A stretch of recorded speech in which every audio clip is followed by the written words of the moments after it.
Hello, everybody. Thank you for joining.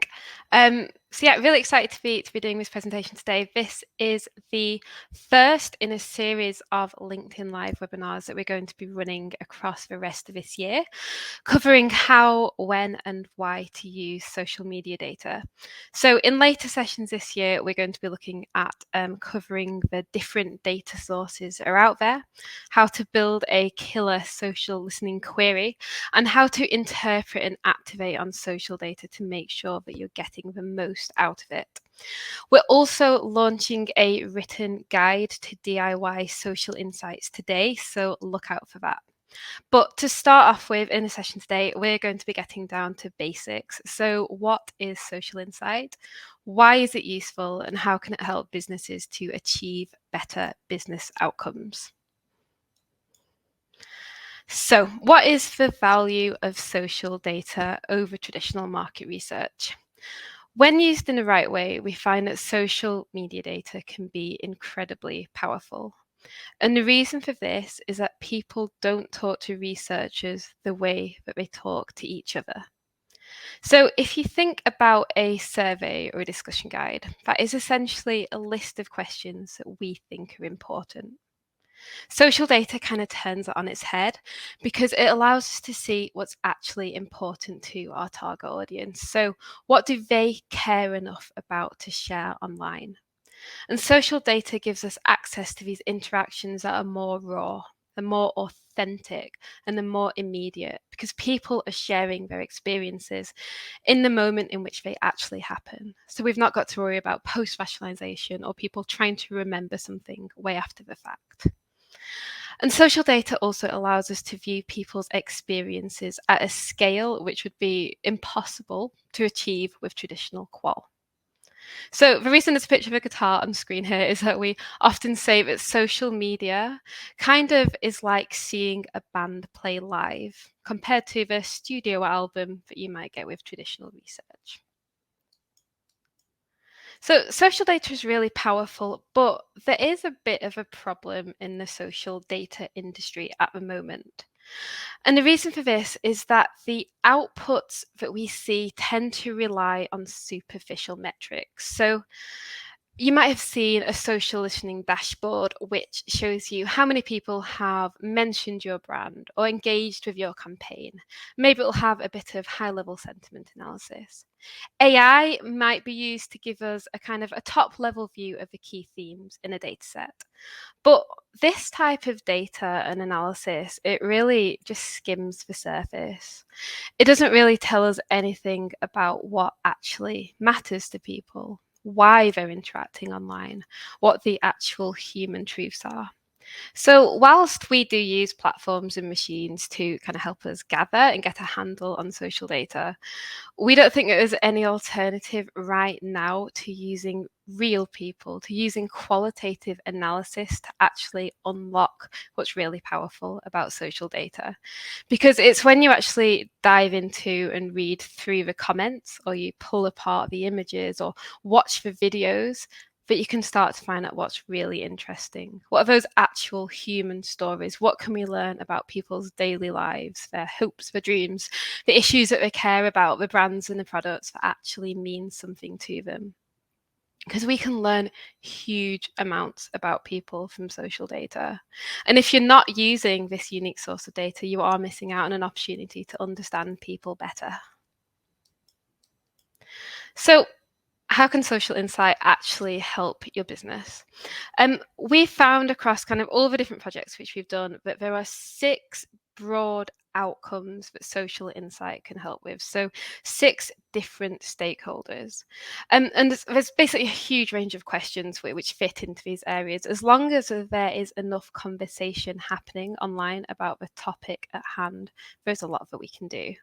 So social can help stakeholders looking at big strategic challenges around positioning and purpose and new opportunities, right through to nailing what the right service model should be, what products to offer, or maybe fixing operational issues. So I'm going to talk you through each of these different outcomes, these different stakeholders that Social Insights can help with, along with case studies for each one. And there is a little box for questions. So if you have any questions as we go through, please pop them in that box and we can answer those at the end of the presentation. So the first area, the first business outcome that Social Insight can help with is that of brand strategy.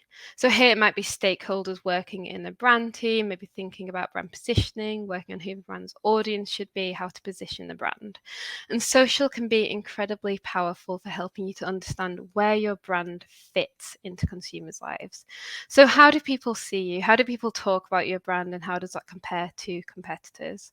How do people react to the messages which you're putting out? Do the ways in which people see your brand values actually chime with what you want them to be? We can also use social to help us identify different target audiences, not just identify them, but to understand them. So what are their daily lives like? What are their needs? What are the jobs that we need to do? Social is also a really good way of helping us to keep up to date with how behaviours and attitudes are changing over time. So those macro trends, social is updating in real time. It can help us understand where consumers are at right now so that your brand can adapt. And obviously a combination of all of these factors can help you as a brand to understand where you need to go and how to chart a path through the uncertainty which we're facing at the moment. So to talk you through a quick case study of how Social Insight has helped a brand with strategy. So this is a project which we did for IG Group. They are an online trading provider. And COVID, like it did in many sectors, for online trading, it brought increased uncertainty. It brought new competition, but it also brought new customer segments into the financial trading market. So in the midst of this, IG Group knew that they needed to make sure that they had the right brand positioning. And not only that, but they needed to understand what are the actual human truths behind trading, and how do they need to be reacting to these in their positioning. So trading takes place online, and social media plays an incredibly important role in this process. So what we did is we brought together insights from all sorts of different voices across social. So we looked at people who are sharing their experiences of products in online reviews, people talking about the types of things that they were considering when trading in online forums. And we also looked at the opinions of powerful influencers and the role which they were actually exerting on the conversation. And we kind of identified the essence of all these different experiences which were being shared in a way that enabled them to be codified and analysed. And this let us provide the depth, so why do people feel and act the way that they do, as well as a more kind of numbers focused approach, so that IG Group could be confident in the investment decisions that we were going to make. And we did this by looking at thousands of different experiences to give us that robust sample size. So this work actually helps us to give IG just a clear view, what people actually need from a trading provider, so that they could make sure that they were delivering the right operating model, that they were putting their brand values in the right way into everything that they were doing, and that they were working effectively with influencers. So the next area is that of brand purpose. Obviously, this is something which has become increasingly important over the last few years, and we see consumers talking more and more about brand purpose and what they expect from brands online. So the stakeholders that might kind of benefit from this sort of research, might obviously work in strategy, it might be marketing, but it might also be operations or HR. Because within purpose, we have kind of more external consumer facing factors like green and sustainability initiatives, supply chain governance and ethics, but there's also the internal factors. Are we getting our diversity and inclusion strategies right? Are we providing our employees with a great place to work? And social can be really powerful for helping us to plan around brand purpose, because it can help us to crystallize concepts that are hard to define. So we find that a lot of our clients, don't necessarily know the right language to use when talking about issues like sustainability or diversity and inclusion. They're not easy concepts to define. But social can help us to see how consumers are actually articulating these issues. So what are the priorities for them? What language are they using? And then we can take that and we can mirror that in comms or strategy or even further primary research. And as I said, social, because it's so up to the minute, it's also a great way of allowing us to see emerging behaviours and attitudes in spaces like this. It lets us see the cutting edge that might be drowned out by the mainstream in primary research or might be quite hard to recruit. And social is also a great way for helping us to understand what people actually expect of brands in these areas. So I'm sure you've seen examples of brands that have made a misstep in their brand purpose and have faced a backlash online. But looking at those conversations can help us to understand what people actually expect and what kind of things they look for when they're deciding whether to trust a brand. So an example of using social insight to help a brand with their purpose.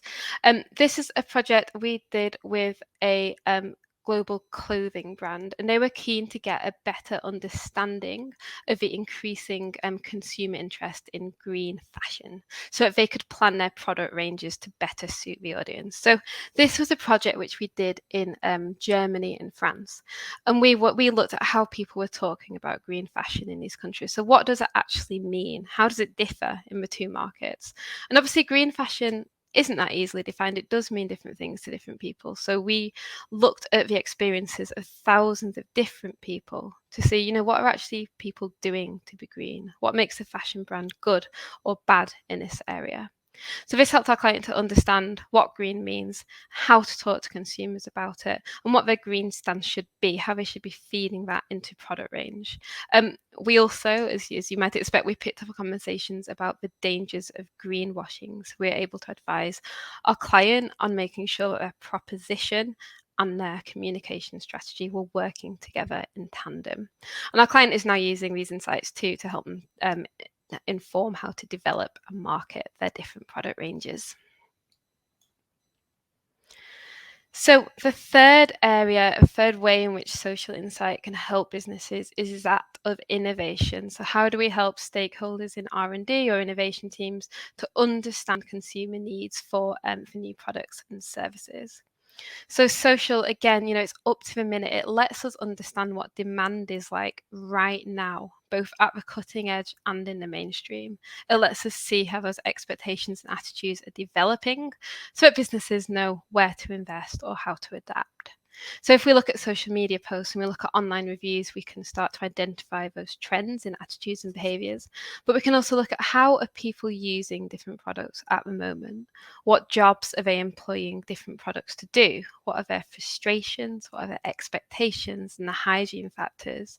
And what are their unmet needs? What is the innovation white space for brands? So to give you a quick example of using social insight to help a brand with innovation, this was a project which we did with an e-cigarette manufacturer.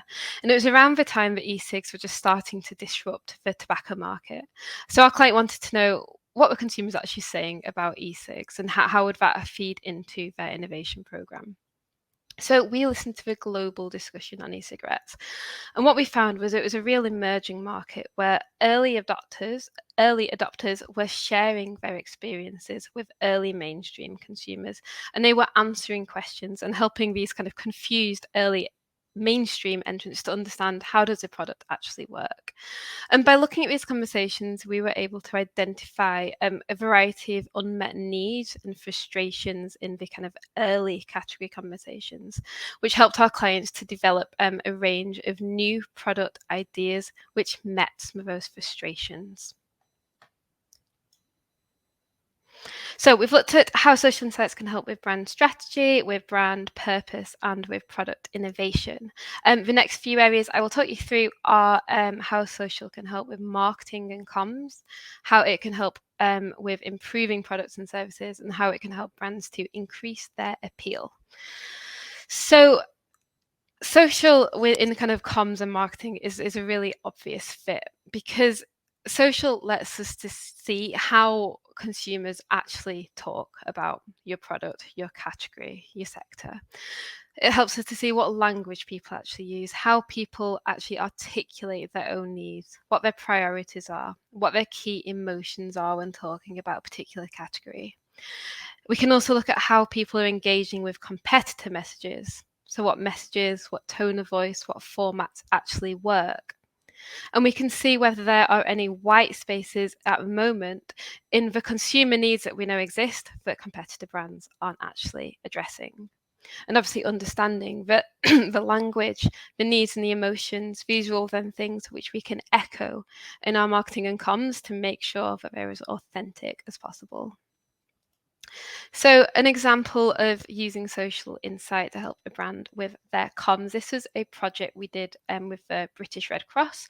I'm sure you've heard about them, but if not, they're a charity in the UK that work to encourage communities that are more resilient and kind, where people look after each other. And as part of this, they wanted to raise public awareness and provide better services around the topic of loneliness. But I mean, if you think about loneliness, it's something which is often hidden, something which is rarely spoken about out loud.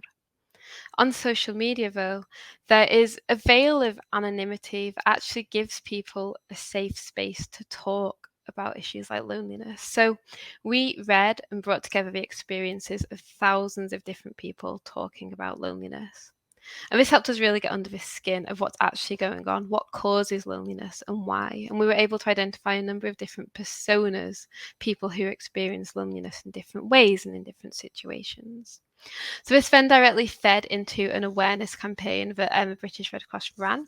Let them talk more credibly and authentically about loneliness, using the right language, using real life relatable case studies.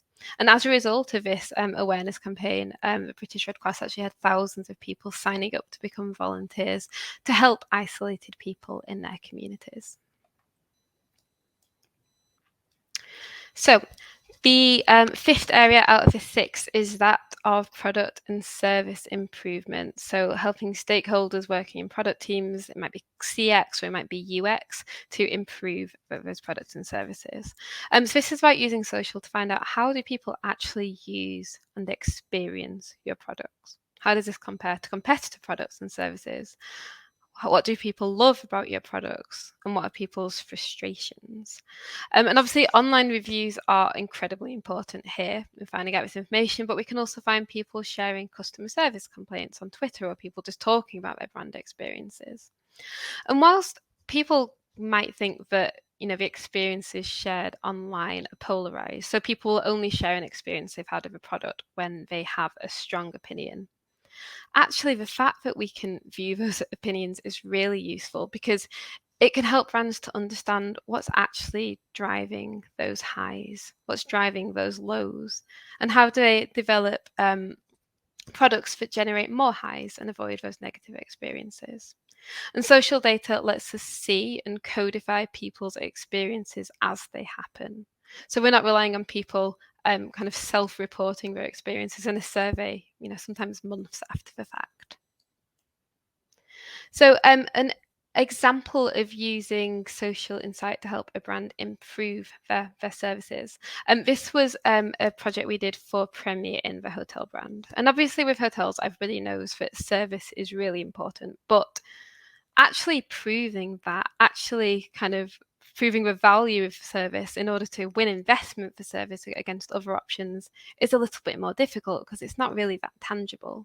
So what we did in this work is we tested what the value of service actually is to guests and what it actually means. So we analysed thousands of different online reviews alongside comments from customer surveys. We were getting a 360 view.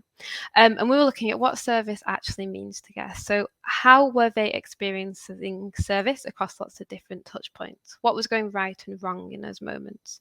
But also, how are these experiences of service feeding into their relationship with a brand? So how are they impacting on things like loyalty, retention, and churn? which factors were most important in driving those. So the results of this project actually helped change the way in which Premier Inn motivates and trains and rewards its staff, from the frontline customer service reps right up to head office, in order to make sure that they were providing better service. And also we were able to identify ways in which Premier Inn could potentially reduce churn by getting the service right in the most important moments. And then the final area is that of brand appeal, getting your brand noticed. So again, we're thinking about marketing, we might be thinking about digital teams. Because what social and online data does is it gives us a window into the new path to purchase.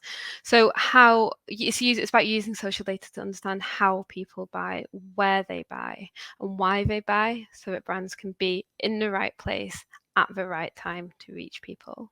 So online conversations, online reviews, online forums, all of this can tell us a huge amount about what do people actually consider when they're making a new purchase. Where are they looking for information? What brands are they looking at? What are the moments that actually first trigger that demand for a new product? And then if we layer on Google search data on top of that, that can be incredibly powerful, because Google search data actually tells us the information needs that people have, the questions that people are searching for, that as a brand we need to be providing answers for. Not only that, but we can follow up searches to see which websites people actually end up on. So who's influencing those purchase decisions? What are the most important retail channels? Who are the brands and competitors that are actually pulling people in? And understanding all of these different elements of a journey can help brands to expand their influence and make sure that they're in the places where the customers are actually looking. So, final case study is a piece of work we did for AXA, the insurance brand, and specifically their private medical insurance arm. So, AXA were interested in expats. And obviously, moving abroad is a huge decision. It's one which comes with a lot of uncertainty. People need a lot of information and guidance in those moments. But private medical insurance, actually, in this kind of context of loads of different questions and uncertainty, it's not always top of mind. Sometimes people don't even really think about it until they actually need it. So AXA wanted to understand the context of moving abroad better, so it could be there at the right times to start building that brand awareness earlier. So we explored how people were using social media to learn about living and working abroad in 5 different countries. We were looking for the information that they needed, how they helped each other, and where they were actually going online to get this information. And this helped AXA to understand in each of the different markets where they needed to be online and what kind of information they needed to be providing to start people thinking about their product earlier, and to show that they actually understood people and their needs at the times in which they were considering moving abroad. So just to finish off, I'd like to show you a couple of quotes. If you're not convinced that social data is really powerful, I think these quotes can kind of prove it better than I ever could. So the quote on the left is one from a piece of work we did looking at miscarriage. And the one on the right is from our work we did with the British Red Cross, looking at loneliness. And one of the challenges we kind of often get with social media is that, it's not real. Only people only portray themselves in a positive light. It's not a real representation of how people feel. And actually, I think these quotes kind of show that that isn't the case. We can get really raw, powerful, emotional insights from social data.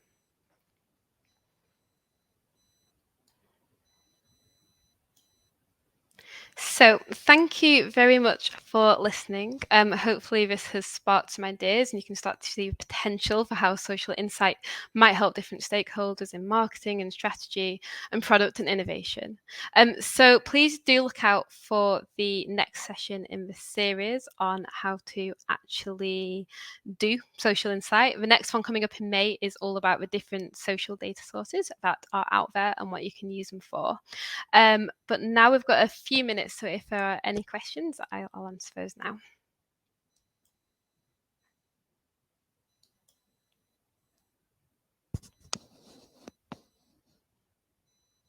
Okay, it doesn't look like there are any questions. If you think of anything after the fact, obviously please get in touch, and keep an eye out as well for our written guide, which is being published today, which will give you that view of how to do DIY social insight, and keep an eye out for the next sessions in the series as well. Thank you very much. Bye.